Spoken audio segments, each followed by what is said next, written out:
Good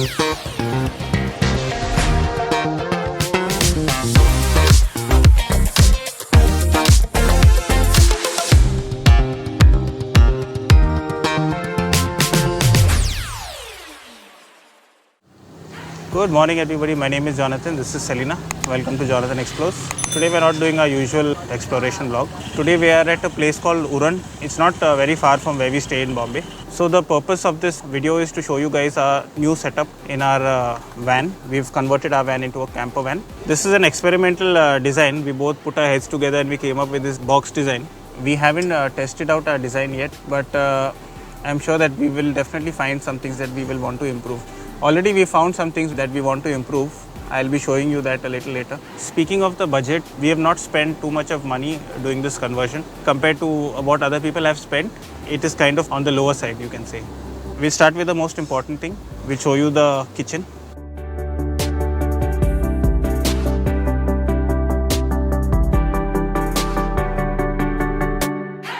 So our kitchen setup consists of three different compartments, 1, 2 and 3. Out of the 3 compartments, the middle one opens out, so it opens like this.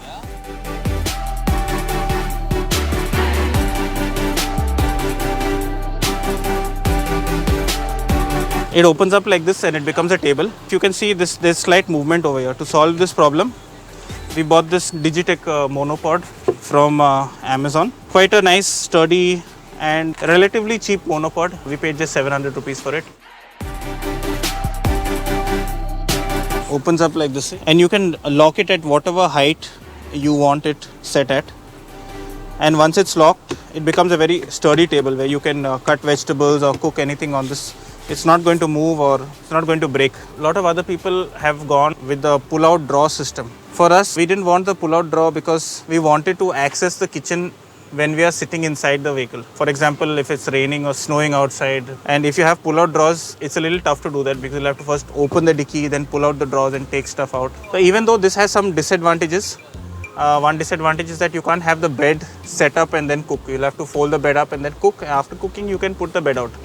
That is one disadvantage with this setup. Along with that disadvantage, it also has advantages which the pull-out drawers don't offer. I noticed that with the pull-out drawer system, those railings on which the drawers operate, those tend to wear out quickly. So a lot of maintenance is required on this. From what I know, this hinge system lasts longer than the pull-out drawer system. So when it comes to durability, this system is better than the pull-out drawer system. Speaking of the ply that we've used a marine ply, and the quantity and the thickness of the ply, all of that will be mentioned in the description. Now we'll move on to the 2 side drawers, which are actually identical to one another. In this side we have our dry store where all the dry masalas and rice, dal, sugar, all of that is kept here. On the right side we keep all the ingredients which have a shorter shelf life, like fruits, vegetables, etc. The reason why we went with this kind of hinge system for our countertop is because with this hinge system, the height of the countertop increases as compared to the pull-out drawer system. And also, while I am working here on this side, I am cutting vegetables, Selina can be on that side frying something or doing some other work. So it's very efficient in that way. What we've done with this countertop is we've coated it with sun mica because it's easy to clean, and also in case there is some spillage of any hot liquid or food, it can be easily wiped off. It won't soak into the wood. Even though we've used marine ply everywhere, this is like an additional layer of protection. The side 2 kitchen panels, the top is completely removable. We've made these holes over here so that we can just put a finger and lift it up. But what we forgot to do actually is to make a hole on this side over here. We'll be probably asking our carpenter to make another hole over here so that when we decide to cook inside the van without exiting the van, we can access all these compartments easily.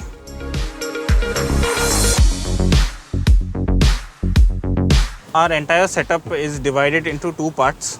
One is the kitchen area and the other one is the general storage compartments. The reason why we went with this 2-box system is because one box can be loaded in from the back and the other box can be loaded in from the side doors, and then they are both secured together by 4 heavy duty nuts. Also, there is a height difference between the back box and the front box, which is why this dual box system works very well.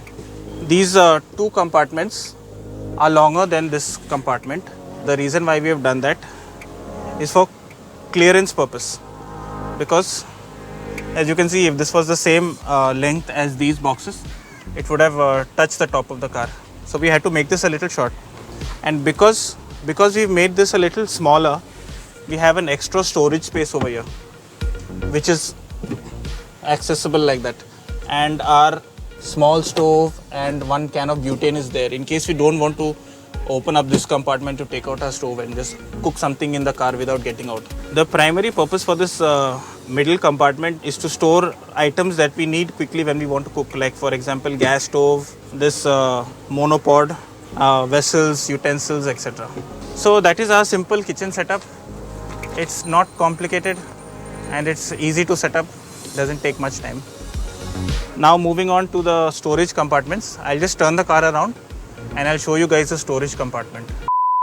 While editing this video, I realized that there are few important things that I missed out. Starting with point number 1, there has been no permanent modification done to the van which can void our warranty. We've not drilled any holes, cut any wires or done any permanent modification to the van. The van can be easily converted back into a regular van with the back seat, and just the way we got it from the company, we can convert it back in 15 minutes. All we have to do is remove 4 bolts, remove the boxes out and attach the seat back over there. It becomes a regular van. The bed frame that we made is not bolted down to the floor of the car. It is just placed like that. And since we don't have legs, there is enough of friction stopping the bed from sliding around. Plus the weight of the luggage inside the bed box means that it's not going to slide around at all. Point number 2 is that the van can be used as a regular van to transport people and luggage without removing the boxes of the bed. As you can see in this video, I'm sitting with Selena comfortably, and that's how our guests can sit in the car comfortably and travel long distances. The modification that we have done can be either done by you if you have the knowledge of carpentry, or it can be done by a carpenter. Since we don't have knowledge of carpentry, we hired a carpenter to do the work for us. The carpenter who did the work for us had never done such a project before. This was his first car conversion project, and I think he did a really good job of it. I think any carpenter can do a good job of it. It's nothing complicated. The carpenter who did the project for us, his name is Ashok. He's a very experienced carpenter. His number is up on the screen over here. If you're in the Mumbai area and you want a similar type of conversion done, you can contact him. I'll be putting a blueprint of the bed box later on in the video. You can pause the video and take a screenshot of it if you want to make something similar.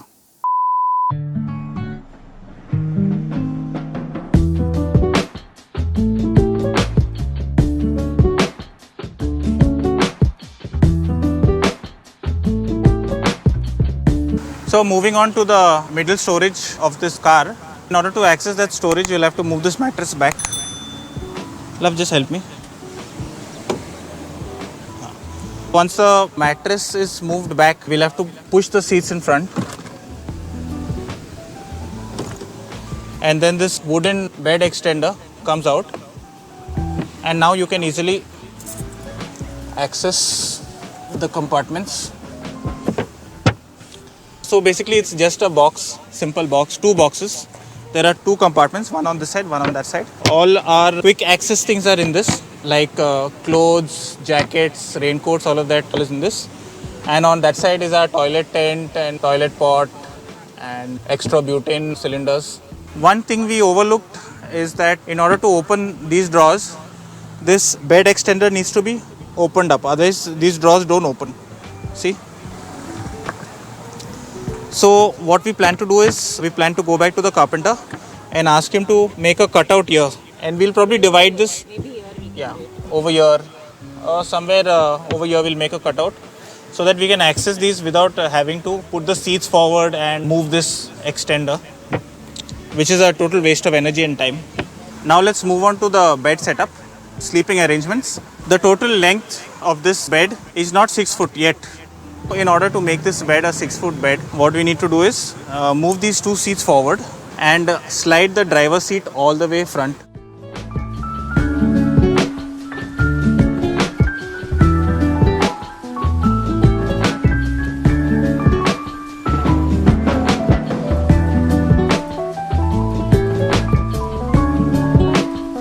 After the seats have been put forward, what you will need to do is open up these supports for the extension. There are 3 supports, one over here, and one on this side. After the supports are open, you can extend the bed. And now this side of the bed is above 6 feet. Might be around 6.3 or 6.4 feet total length. So even somebody who is above 6 feet, 6'3", 6'4", can easily sleep on the driver's side of the car. Now that we've got a flat platform which is carpeted, which you can either rest on directly without the mattress, or if you want the mattress, it will be more comfortable. So we've set up the mattress now. What we've got is a 3-fold mattress, a mattress that folds into 3. It's a 6 feet by 4 feet mattress, and the density is 30. This is a custom made mattress as to our requirements. Personally, we like a little bit firm mattress to sleep on, which is why we went with 30 density.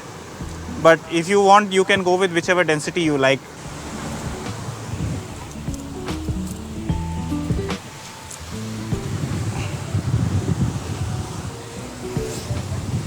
This is me sitting on the mattress.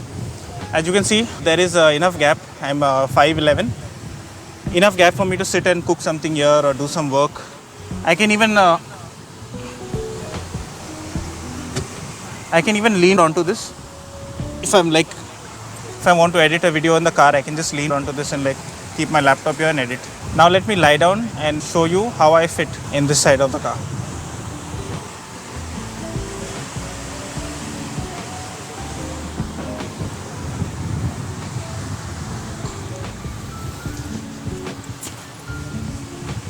As you can see, I fit comfortably in this car with a little extra room in terms of height. So even a person taller than me can fit on this bed and have a good night sound sleep. Let me show you one more thing. I'll close the dicky and then you can see how much extra leg room I have after I lay down flat on the bed.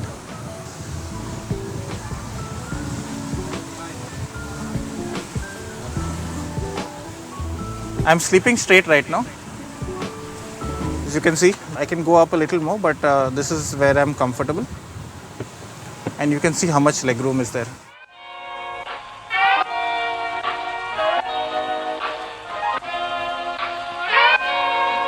In the previous van review, I told you that this car doesn't have much storage, but we are planning to get around that problem by adding storage to this car. Selena is working on the storage problems. So as the van gets upgraded and new features are added to the van, we'll make update videos and we'll keep showing you what else we are adding to this van in the future. By no means is this van perfect, but we have designed it and we have made it the way we like it. As of now, we are happy with the Campervan conversions. Few changes and small upgrades will definitely be needed. We will know about them once we do our next few trips. The total cost of this project is 26,000 rupees, which is actually on the lower side because what we found out from YouTube is that most of these conversions cost 40,000 and above. Since we hired a carpenter and made our own designs, the cost was minimum. The breakup for this entire build will be in the description. That brings us to the end of this video. If you like such content, don't forget to subscribe, like and share. And we'll see you on our next travel vlog. Bye-bye.